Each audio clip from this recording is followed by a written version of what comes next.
Là cái dĩa củ qua mình chiên giòn nè các bạn. Đó.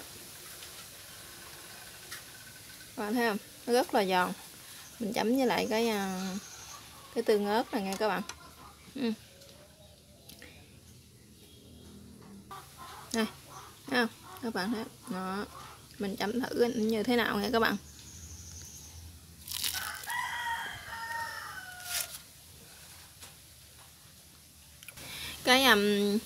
Cái vỏ ở ngoài á, cái vỏ bột mình chiên ở ngoài thì nó rất là giòn nha các bạn.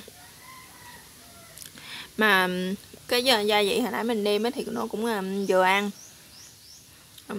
Cái bột ở ngoài thì nó vừa ăn ha. Hủ qua ở trong thì nó chín. Nó chín nhưng mà nó vẫn có còn cái độ giòn nha các bạn. Chấm với lại cái tương ớt này nè, nó hơi cay cay ha, nó giòn giòn mà nó béo nữa các bạn. Cái hủ qua của mình thì nó có vị đắng, hơi đắng nhẹ ha. Nó cũng có khẩu vị, nó cũng rất là lạ miệng các bạn. Giờ các bạn muốn biết mình làm như thế nào thì mời tất cả các bạn sẽ vào bếp làm cùng mình nha. Mời các bạn.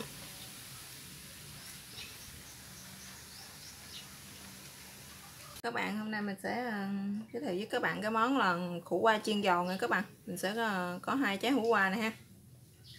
2 trái củ qua này khoảng 300g nha các bạn. Thì gia vị thì chúng ta có là tiêu nè, muối. Còn cái này là tương ớt để mình chấm nha các bạn. Lại mình sử dụng 150g bột chiên giòn nha. Bây giờ mời các bạn sẽ vào bếp làm cùng mình nha.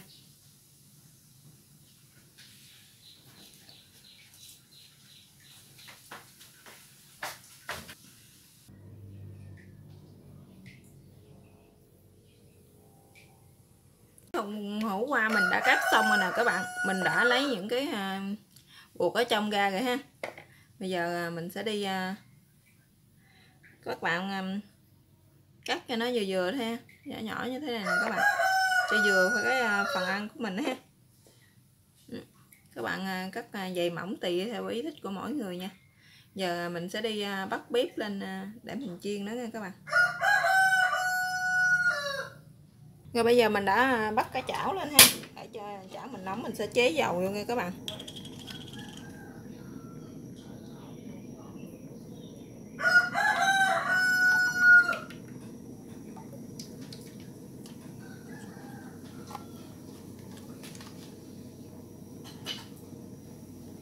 Trong cái thời gian mình đợi cho dầu nó sôi ha, giờ mình sẽ đi pha bột nha các bạn.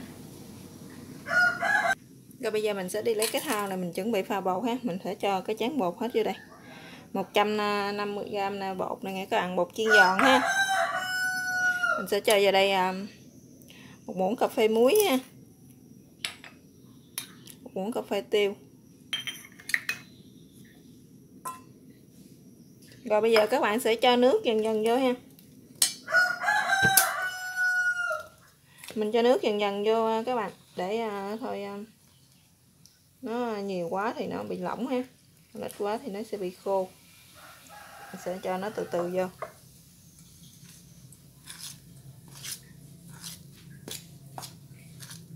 Cái này các bạn quậy bột không có cho nó lỏng quá nha, nó vừa thôi, nó còn hơi kẹp sền sệt đó các bạn. Mình sẽ chiên nó thấm để dính vô cái phần hủ qua của mình ha.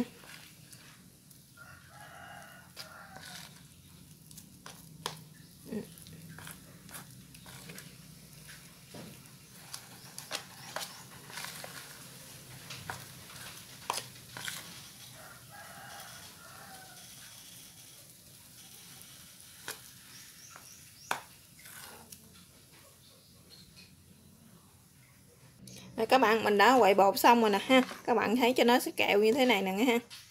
Đó, cho nó kẹo gì nè các bạn. Nó mới ấy kìa, nó mới dính vô trong cái phần cái khổ qua của mình ha.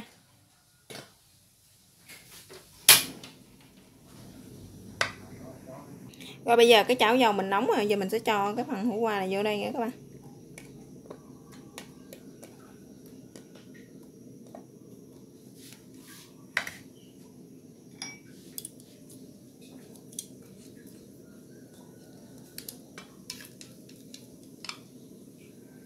Cái chảo dầu của mình nó rất là nóng rồi nè các bạn, mình sẽ ra nó vào đây ha.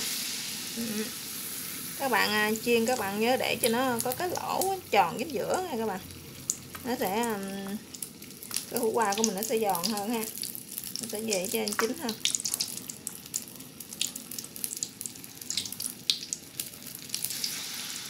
Nó các bạn chiên vậy ha, nó vừa có cái lỗ vậy nha các bạn, nó vừa hơi hơi là mình vớt ra được rồi ha, nó vừa như thế đó, là mình vớt ra được rồi đó các bạn. Mình chiên 2 lần nha các bạn, mình chiên 2 lần cái phần hủ qua mình nó sẽ rất là giòn ha.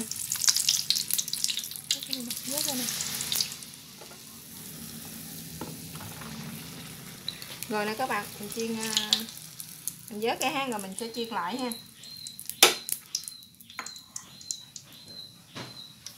Các bạn chiên 2 lần á thì cái phần hủ qua mình sẽ nó rất là giòn nha các bạn.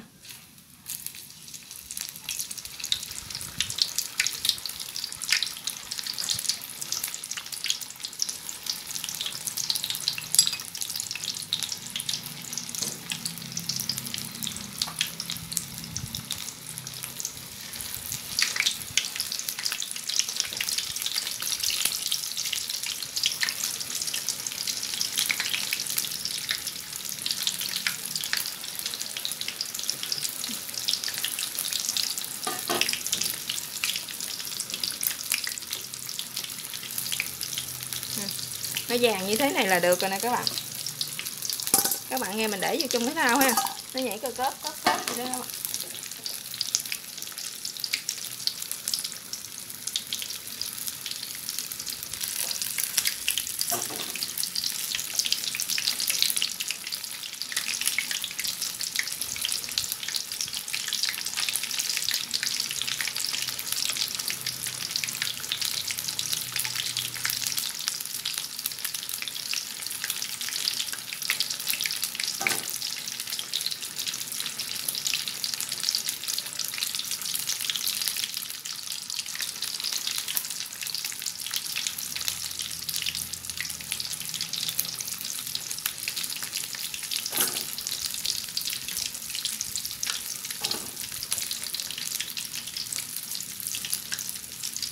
Các bạn thấy mình chiên nó giống cái bánh còng không?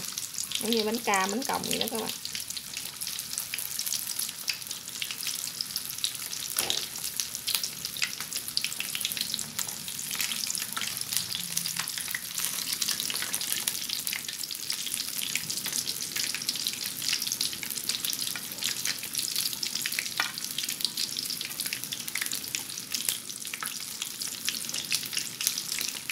Các bạn phải chở liền nha. Nó vàng tới thì các bạn phải chở, các bạn không chở thì nó sẽ dễ khét ha.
Các bạn cái dĩa hủ qua mình chiên giòn còi vậy nè các bạn thấy không?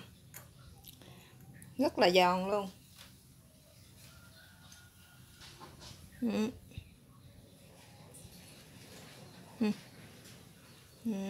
Mình cắn thử cho các bạn xem ha.